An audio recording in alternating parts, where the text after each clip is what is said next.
Sa iba pang balita, isang empleyado ng House of Representatives ang patay matapos pagbabarili ng mga hindi pa nakikilalang suspect nitong linggo. Ang krimen nangyari pa sa mismong selebrasyon ng kaarawan ng kanyang anak.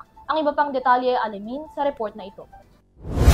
Ang dapat sana'y masayang selebrasyon ng kaarawan na uwi sa isang trahedya at pagluluksa matapos pagbabarili ng isang padre de pamilya sa mismong birthday party ng kanyang anak.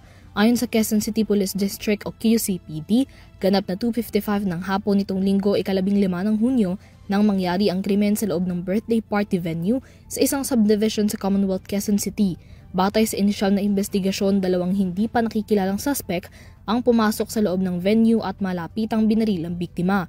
Ang mga suspect kaagad na tumakas lula ng isang motorsiklo. Pinaputukan din ito ang security guard ng subdivision bago tuluyang tumakas. Naitakbo pa sa ospital ang biktima ngunit idineklara ring patay kalaunan. Ang biktima kinilala bilang ang 63 taong gulang na si Mauricio Mori Pulhin, Chief of Technical Staff ng House of Representatives Committee on Ways and Means. Kinondena ni House Speaker Martin Romualdez ang naging insidente at nagpahayag ng pakikiramay sa pamilyang naiwan ni Pulhin. Sa isang pahayag, kinilala niya ang naging papel, kontribusyon at dedikasyon ni Pulhin sa kanyang trabaho at sinabing nakikiramay ang buong kamara sa kanyang pagkasawi. Nakikiisa rin nila sila sa panawagan ng mga ito ng mabilisang aksyon at hustisya para kay Pulhin.